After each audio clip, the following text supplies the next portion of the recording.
I don't know if you can hear the children outside. This is about to become an episode about why recording a podcast is so hard, which is like a weird ass privilege to have.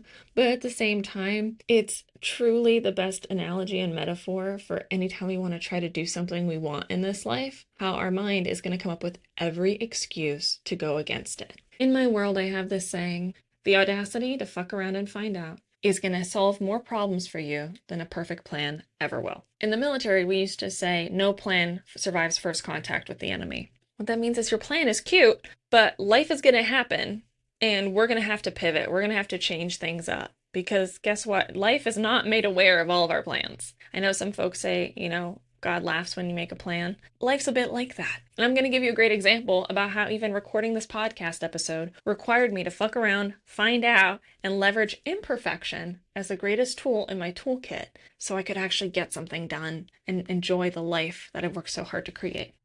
My dog, whom I love and adore and cherish, has never been so needy as he is this afternoon when I'm finally trying to record this podcast. My grandmother has called up asking for information 3 different times, knowing that I was recording. The children, even though it's 37 degrees outside, what the fuck, Cleveland? Even though it's 37 degrees outside, the neighbors' children are out playing in the yard and screaming and having a really good time. And I don't begrudge them that. I love that for them. However, I don't love that for me in this house with 0 insulation, where I turned off the heat so the fan noise wouldn't be blowing, and I'm hearing all these noises, all these little distractions. And it would drive me crazy on a normal day when I'm just not even trying to get something recorded done. But today I also know myself. I know my hormone cycle. I know that I'm in the most irritable 48 hours of the month for myself. And I thought, why not record a fucking podcast? Because I'm a fucking idiot. That's why. I'm an idiot. And I love me. And I mean that in the most generous way possible. The idiotic thing wasn't trying to record the podcast. The idiotic thing is thinking that anything I attempt in this life is going to have a perfect execution or a perfect result. That's the silliest thing I could possibly expect. Because in no world have I ever experienced perfection. I see it in nature sometimes. I see it in the beautiful fractal pattern of the roses blooming in my garden. I see it in the symmetry of the branches of the trees when it's winter and all of the leaves have fallen off. But I so rarely see it in people. And I think one of the biggest disservices we've done to ourselves as a society is convince ourselves that the only was through the pursuit of perfection, that we had to optimize ourselves, optimize the body. We had to go biohacking. We had to figure out what the perfect diet was, what the perfect gait cycle was. We had to figure out, how could I create so many. We had to figure out what productivity hacks would allow us to optimize our day so that we could get the exact right amount of sleep and take the right amount of supplements and work the right job so that we can retire on the right path, so we can go to the perfect destination and find the perfect home. And once we've gotten there, also we could move into a home with a perfect furniture setup so that we have everything perfectly color coordinated. And then what happens, right? We work so hard to strive to get to perfection. And what do we do once we get close? We come up with the next way to be perfect. We look for the next thing that we can change, fix, improve upon. Or simpler yet, our tastes simply change. We evolve, right? And so this irony that we cope with every single day is that we as human beings are so wired to evolve and to change and to grow and buck the system. We are wired to experiment. We are wired to fuck around and find out. And simultaneously, because we socially try to find perfection in that, rather than saying, well, the process is messy and I'm just going to putz around and eventually something good might come out of it. I might stumble across an invention that revolutionizes the world. Rather than embracing the grace of the imperfection and the path ahead, we beat ourselves up. Because the part of us that wants to go experiment and play, literally go play in the sandbox and see what you come up with, runs counter to the part of us that is asking that child in our head running to the sandbox to perform. We're asking it to put on a show. We're asking that version of ourselves not only to play in the sand and explore and discover and learn and grow, we're asking it to suddenly become a masterful architect. And in our lives, that's us asking ourselves to have everything figured out before we do. It's asking children, what do you want to be when you grow up? When they haven't even figured out, what their favorite color is yet. And even then, we are not preparing them to realize that their favorite color is going to change. What they think they want to be is not nearly as important as who they're going to grow into. A better question might be, who are the people in your life that you admire right now? What are the qualities and characteristics and traits and attributes of your best friend at school? Right? What are the soft skills and the virtues and values that you're noticing at this age? And how might that dictate how you want to treat other people growing up? How might that dictate what you love about your life now? And what do you want more of in your life? What do you want less of? These questions are actually useful.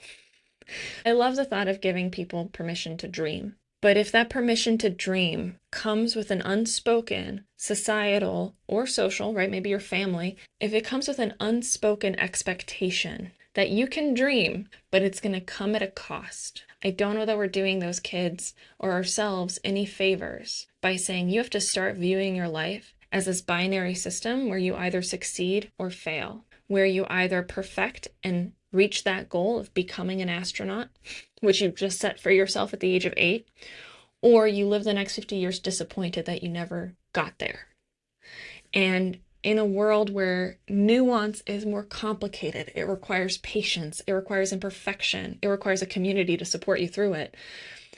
And in a world that's constantly isolating itself, I think it's very hard for us to find the nuance and bridge that gap in that binary system of you've either succeeded or you failed. Even when you look at larger social constructs like religion, you find that oftentimes any practice of a religion that's been prioritizing the destination rather than the path is where you're going to create more and more conflict. Let's take any religion, plug and play here. Anytime you take the practice of that religion and you have it focus on attaining the destination rather than prioritizing the path to get there, we start seeing more and more othering and conflict and crises, both internal and external in the system. So for example, if you're spending your life and you're preaching and teaching all the ways to avoid hell and get into heaven, and the whole focus of your religion is to get into heaven, you might be missing all of the fleshy connective tissue that makes you, a good Christian in the first place. Similarly, if you're Buddhist and you are hyperfixated on reaching enlightenment, if that is your sole goal of, I just want to become enlightened, a Buddhist might tell you you're missing the whole fucking point. The pinnacle of spirituality is not at its destination. It is in the path to get there. It's in the presence. And so this was an example talking about religion, but I think we can use that same principle, which is also the first principle in my personal fulfillment framework. And the reason being is it is how we bridge that gap in the binary system of success and failure. It is how we stop seeing things as an either or choice and rather a sliding scale on the scale of fuck around to find out. You're always going to be somewhere in that scale. And so presence allows you to ask yourself, where am I right now? If you're like, Hélène, I don't give a shit about religion or spirituality, that flew over my head. Think of Heisenberg's uncertainty principle, which is loosely put, don't come after me, scientists, this was not my degree. But we cannot know the velocity and the position of the electron at the same time. What does that mean? It means we can either know how fast it's going while it's moving, or we can choose to know where it is. But for us to know where it is, that shit's got to stay put. And so in life, when you're prioritizing the destination, there's no way, if you're running towards the top of that mountain, you're not taking in the scenery. I don't know where you are on that mountaintop. I don't know where you actually are, what tree you're facing, what rock you just passed, what moss you might go by and pet next. You would have to stop and slow down and take stock of your environs and your whereabouts to let me know where you're at. And so what I submit to you, a challenge, if you will, this time, is to slow down. As I like to tell my clients, slow the fuck down. Tip number 1. And then just start noticing all that you already have going for you. And maybe that's even bad phrasing, right? To say going for you. But all that you have now, all that you are now, all that you are already present to, and all that's already present in your life. What are all of the things that you can already admire about your life that don't require focusing on the next destination, that don't require checking the next box? What are some of those pieces and aspects that make you wonder, that make you engage in the mystery, that drive curiosity more than complaint, more than criticism of the self or others. So I was hiking through the redwoods of California one day, as one does, and someone had posed the question to me, think of a question that you never thought of before. And that's a hard thing to do. If you ever tried to think of something you've never thought of before, that's a challenge because your brain's automatically going to go back through everything you've already thought of and say, okay, give me not that. And it's really hard for a brain to grasp the opposite of something. So as I'm thinking, okay, what's something I've never thought of before? I got curious and I was like, you know what? What's my least favorite thing about hiking? Mosquitoes. That is a known fact. I knew that. And so I was like, all right, well, you know what I haven't ever asked? How do mosquitoes mate? Like, no clue, right? I understand that they lay eggs. That I knew. But I don't know how they procreate. Like, how does the insemination work for mosquitoes? And I kid you not, less than a minute later, I asked that question out loud. How do mosquitoes mate? And I see two big, like one of the big ones. Now, I don't know if they're technically mosquitoes, but they're like 2 inches long. They look, I think they're maybe females. I don't know. But I see two of them paired and bonded and stuck to each other as they're flying through the woods right next to me. And I'd never seen that before in my entire life. But I'd also never asked that question before or wondered before in my entire life. And so when we slow down and get curious, it works a little like that. When we give ourselves a chance to focus on not just what we know and what's already in front of us, but also all the things that we haven't even seen yet that could appear before us, we make room for that newness, for that novelty to be noticed. Because maybe mosquitoes were mating around me all the time, and I just never noticed before. But because I gave myself a chance to really slow down, think about it, and ask, I wonder what this would be like. I wonder what this could look like. I was able to notice it the next time it appears. Now, that's also defined in a concept called priming, which I dive deeply into in my Self-Expression Academy, because when we're trying to figure out how to communicate to the world, we have to know how the world is communicating with us, and priming is one of the biggest ways that society, the environment, is constantly communicating with us, and we get to communicate with ourselves and others in the same way. But today's topic was on the pursuit of perfectionism, how curiosity can help us slow down, and how presence is really the foundational pillar of giving ourselves grace and finding this happy medium in this pendulum swing between right and wrong, between success and failure. It means giving ourselves permission to be real fucking messy.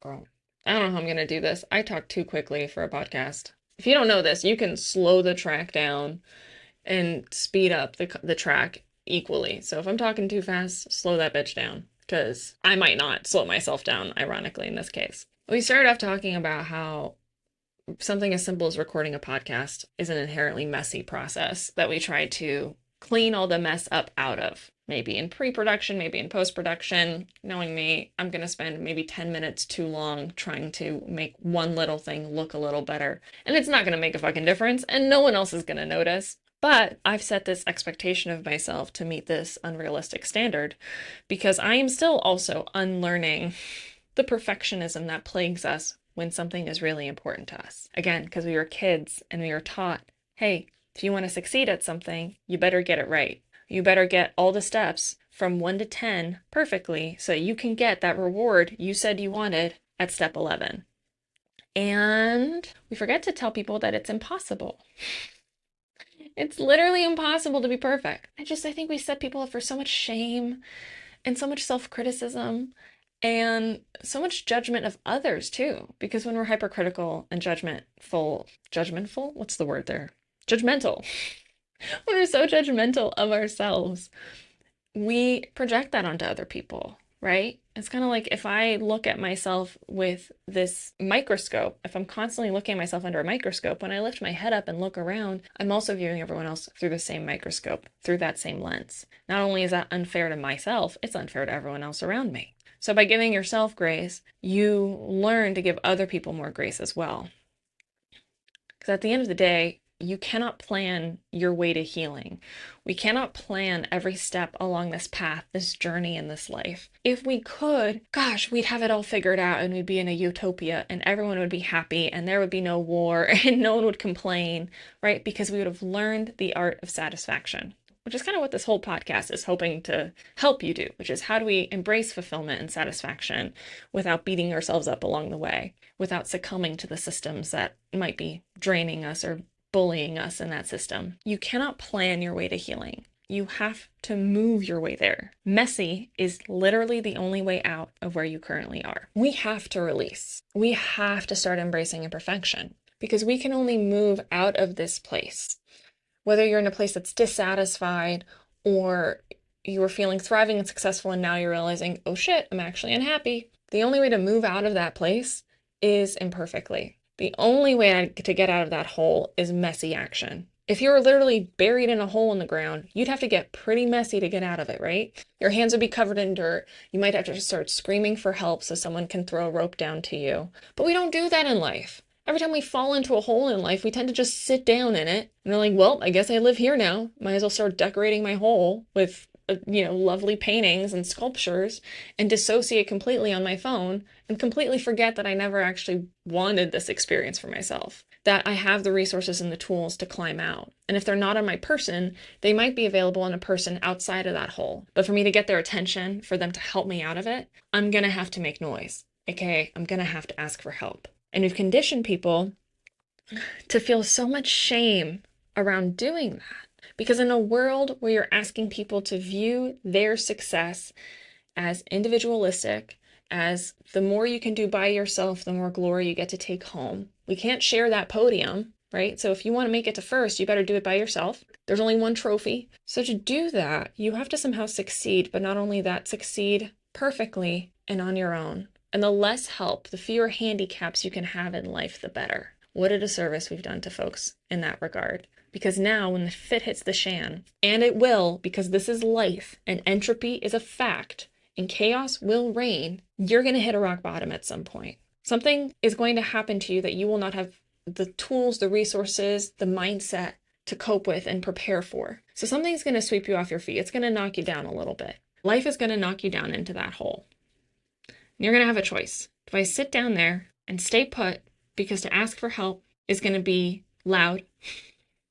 It's going to require getting attention and being seen by other people, and I don't know how to do that and still call it success. It might require me climbing out of this by myself, which might be really freaking messy, and I might not get it right, and I might take several tries, right? Or do I want to stay put and dissociate and start decorating this pit of a hole and call it home and pretend everything's fine and not admit to myself that I'm not where I want to be? This whole process is freaking messy. It is unpredictable. It is uncertain. And nothing is guaranteed. But guess what? Neither is tomorrow. Imperfection really is the greatest skill set that you can master. My mom used to have this magnet on the fridge, and it said, "I finally got a grip when I learned to let go."